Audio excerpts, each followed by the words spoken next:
Hey there. So, we've got another horse to check over here. This is Bailey. Looks like he's got a little age on him. Certainly is a big boy. He's a big field hunter. How old are you, handsome boy? Oh, he's up in his later teens, I'd say. May I check your teeth, please, handsome? So, let's see a quick check. What have we got? Oh, it's pretty simple stuff. It's a little high to his last molar. It does have a little bit of a point over here in this left cheek that might be bothersome. Sometimes these bigger guys, they have so much room in their mouths that they don't suffer even when they do have hooks the way the smaller, more petite head might. More refined head, we could say. Okay, buddy.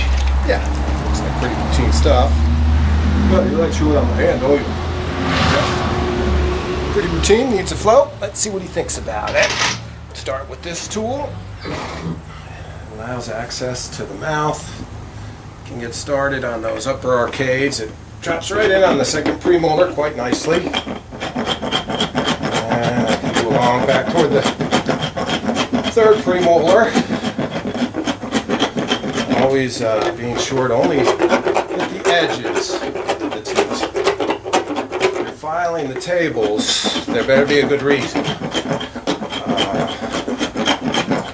Like a transverse ridge, a overlong tooth, unopposed tooth, say, has to be a good reason. The second premolar does get a little attention on the table because it's always a more dominant tooth than the lower second premolar. It's strange how poorly matched the two teeth actually are. The lower seconds are always rather small and not a very substantial tooth, whereas the upper seconds are always much larger, more dominant, and then they have this tendency to lengthen because they are so dominant. They'll often get longer toward the front, and the longer they get, the longer they become, sort of thing. It starts a cycle that the only way to stop it is to file it, to grind it. Back up, handsome. You don't need you that close, do we? You want your close up? You say, why waste time? So you want a relaxed horse, huh? Yeah. Folks love to say that, this is impossible. Horses have to be heavily sedated for floating. Come on, really? Does this guy look as though he needs heavy sedation? I don't think so. Why don't you stand there, okay? Because then you're on camera. Much better looking that way. You're much more handsome. Yeah, I gotta put an X in your stall for you to stand on. That would be the smart thing to do, wouldn't it? So, same deal, speculum. Raise it up towards their face. It's like as though you're bidding them, except it's the speculum, of course. And you always put it in place, and as I said, I take a moment before I set the buckle to make sure my patient's going to stand for this. I almost always do, but every now and then you'll get a horse that's pretty jittery about it. You just want to make sure that they're going to be all right with it. All right, handsome? All right, he seems quite relaxed. A mouth that the speculum just won't fit right, don't you? Yeah. Okay, so.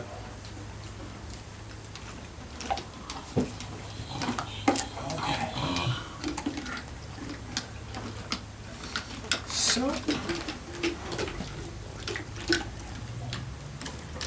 Yeah, that's the only thing I don't like. He does have a rather large hook in back on the left side. Okay.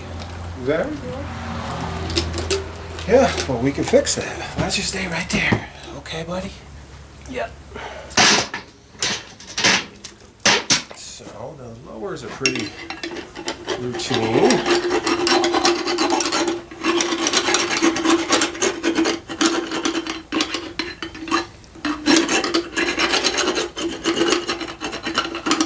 This is that first tool I use in the speculum. It's just a straight float, no angle at the end. And it allows me to do some work along his lowers. It usually won't be able to hit all the teeth. It'll hit well at the start of the arcade, and it'll often hit better toward the back of the arcade. That central portion you often won't do much for. And then I flip it and go upstairs with it. Working my way back to that point that I mentioned right there. It is.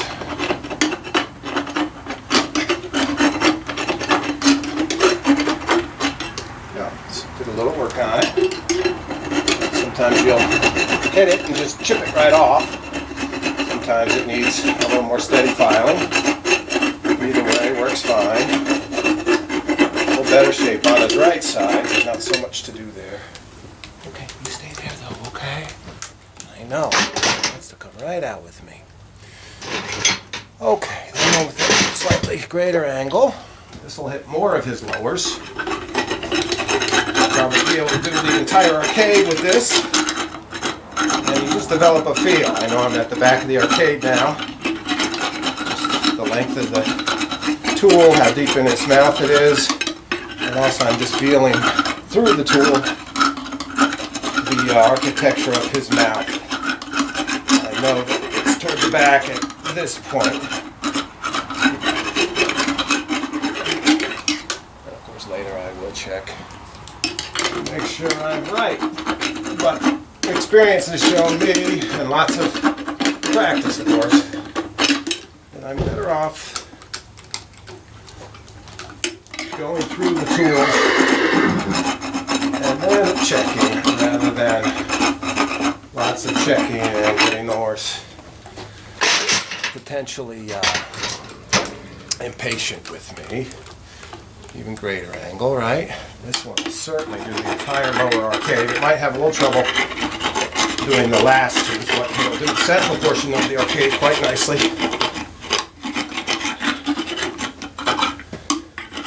Switch sides.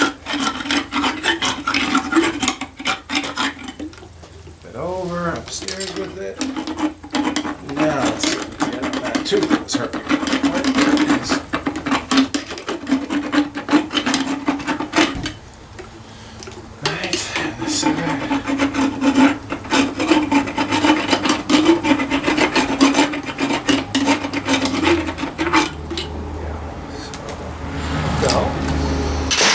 The final long tool is this one here with that really steep angle. And let's see if I can get right on this hook back here.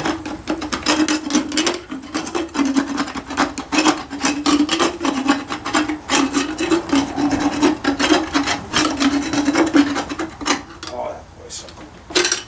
Oh, he's so good. Sure he is. I have the luxury of a rather large head here, which makes the filing a little easier. It's no great feat to work your way around in there.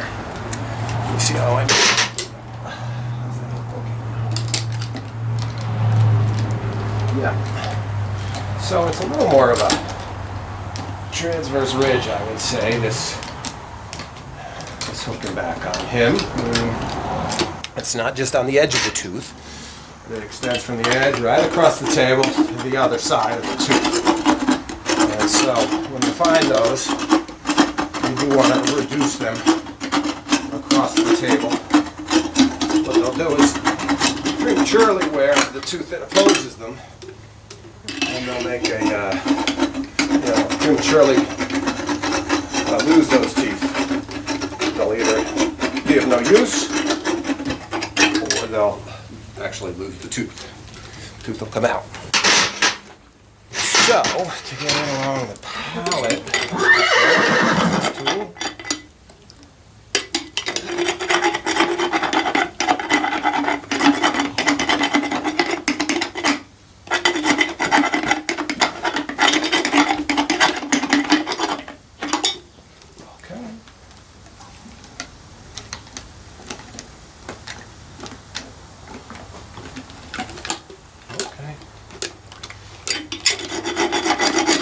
Saw someone bringing hay in. I of course get excited, doesn't it, Taylor?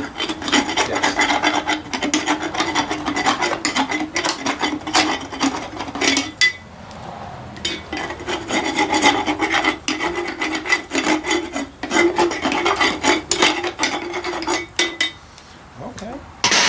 open his mouth up one click. A little better exam here. Oh, that's nice, isn't it? So that transverse ridge has come down pretty nicely. It's not gone. There's still a bump there, but it's not as big a bump any longer. That's usually what's best. You gotta always be conservative with this stuff, you know. Remember, first, do no harm. Should be everybody's motto. And one of the surest ways to do that is don't be too aggressive with your floats. Nice even floats, not too aggressive.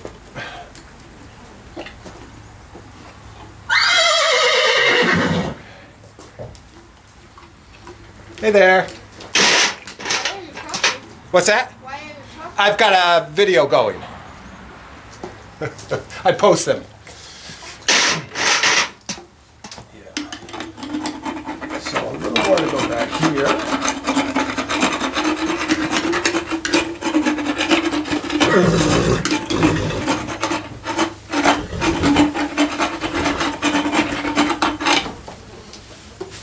Right.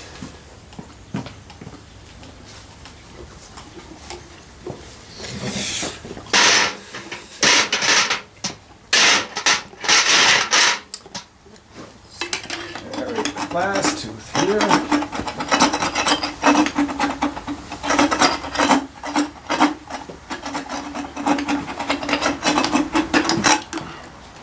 Leave his hay outside. I'll throw it in here when I'm done. Okay. Really nice.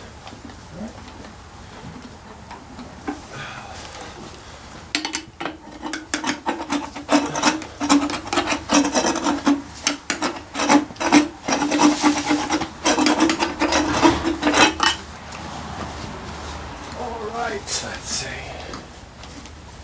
Very good. I like it. I like it. Maybe a little on the edge.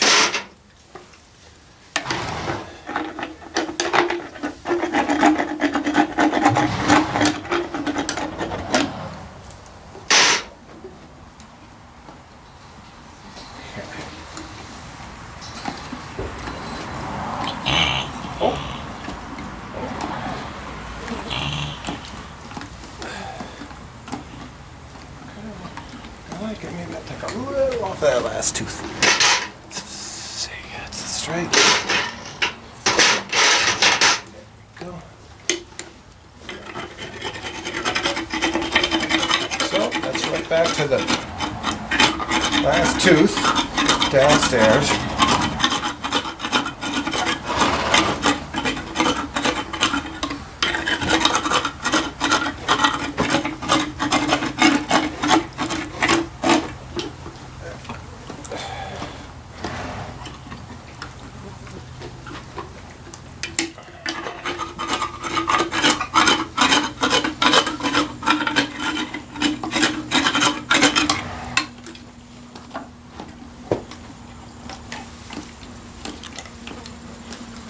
Okay, very good boy. That's all he needs. Sure, that's all he needs. So it's really just that simple. You know, dentistry is changing so much lately, and there's some really crazy ideas about how to best manage a horse's mouth, from reestablishing the relationship with the PMJ, and oh, there's just so much hokum out there. It's a little sad for the poor horses. All these guys need is the most fundamental, something we've always known, is their teeth well floated, right? 24 molars from here to here need to be addressed by a skilled professional who can reduce the sharpness all along the arcades, examine the mouth fully, make veterinarians aware of anything unusual. And it's easier said than done, of course. It takes a lot of horse skills and a lot of good horses to learn how to get it done. But once you do, it's really quite fantastic how it does so many of them well. Just the traditional floating, reducing the sharpness, reducing the high teeth, balancing up the molar arcades again. If you learn how to do that, lot of horses happy, right? A lot of clients too. Yeah. And yourself. Look at that. Not a bad job.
Again, that continued finishing with this file.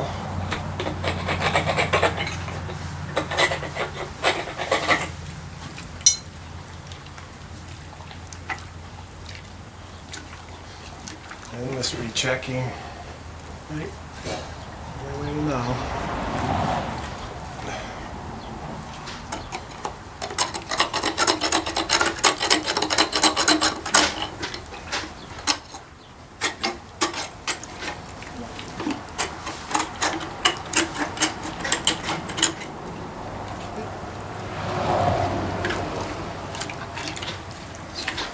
One more tooth. Just lower second. No problem. Good for the board. This baby's been going for sure.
Okay, excellent.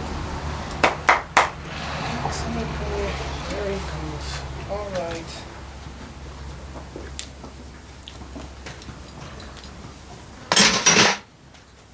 Get your hay. There you go. There you go. There's your hay.